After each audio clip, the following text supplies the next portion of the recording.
And the next person that's going to come up after mentioning the Energy Lab is Peirs Grove. I have 2 lines to introduce you, so this will be brief. Peirs Grove is an entrepreneur and producer. Peirs has been involved in more than a dozen startup businesses and is co-founder of Energy Lab.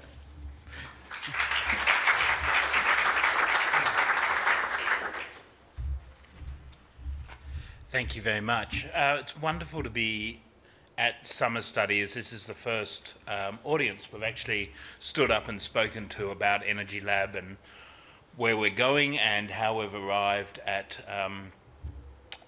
the decision to go with this project in its form. So Energy Lab, as Stuart said, is designed to be a dedicated incubator and accelerator, but as much as anything, a place that all clean and advanced energy can come together, and obviously energy productivity is going to be a key part of our remit.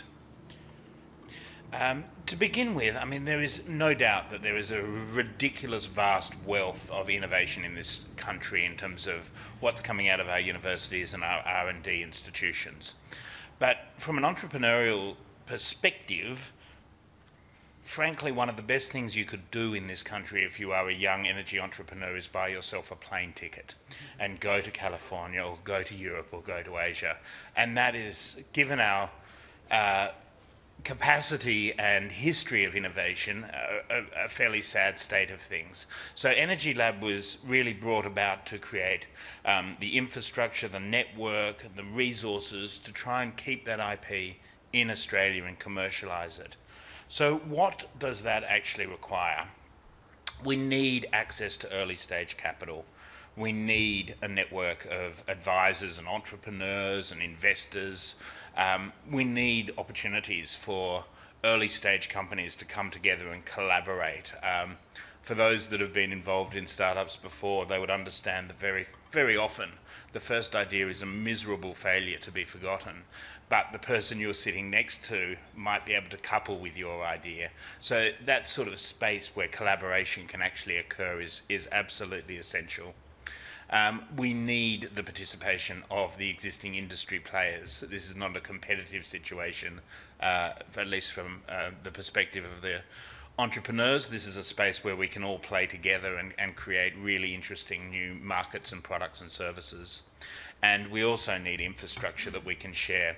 And as I'll come to in a second, it's a bit different in this space because it's so engineering heavy that we need to be able to share big expensive toys to prove and develop our products. So what are the challenges for clean tech specifically from an entrepreneurial and startup perspective? As I said, the heavy focus on engineering. You go down to fish burners and all the other incubators that are out there, and there's large groups of kids sitting on laptops programming iPhone apps, and that's really cool, but that's not what we need. We actually need to be able to prove and build real bits of kit and deploy them on networks and see what works and what doesn't work. We need to be able to talk about the regulatory and market conditions that are, in some instances, shared obstacles to being able to grow. So again, we need to be able to come together and talk about those things and arrive on a position that works for everyone. We've got a lot of first-time entrepreneurs in this industry, and that's a really, really exciting thing. A lot of people coming up with their business ideas from an engineering perspective rather than a business perspective.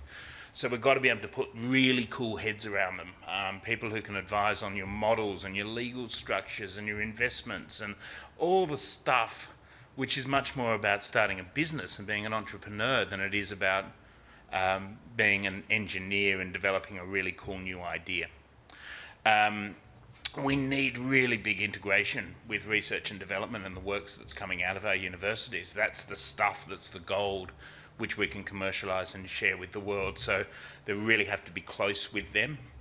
And because the businesses are so often really capitally intensive, they need really heavyweight business plans put behind them. This isn't, we need 20 grand to stick some ads on Facebook and see what happens. This can be, we need millions of dollars to fabricate new hardware and build the facilities for manufacturing. So there's things that differentiate clean tech from a lot of other startups that we really need to be tackling. So what does that actually look like? We feel it needs to be independent, not for profit, it needs to be inclusive. It needs to not just be about startups, but it needs to be a place that anyone who wants to talk about innovation in this space can come together and connect. It needs to cross-fertilise and get everyone in the same room and talking, and like events like this are just so important. We need a space where that's happening every single day and night over a beer or whatever it takes, but just get people together.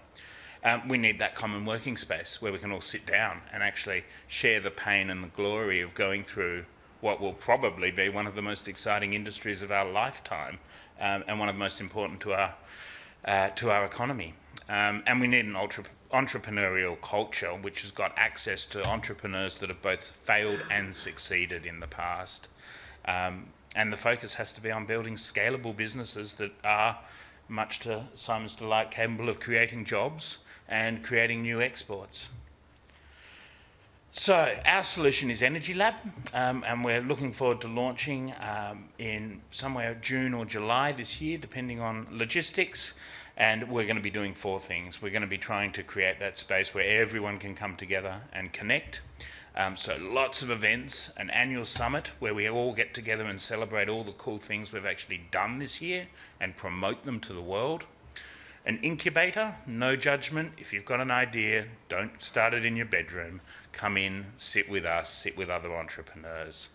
And then from that, an accelerator program, and I mean a really structured, intense accelerator program where we pluck up really good ideas and we put really smart heads around them, and we work with those entrepreneurs to build the team, to get the resources, and to have a business model that's going to succeed.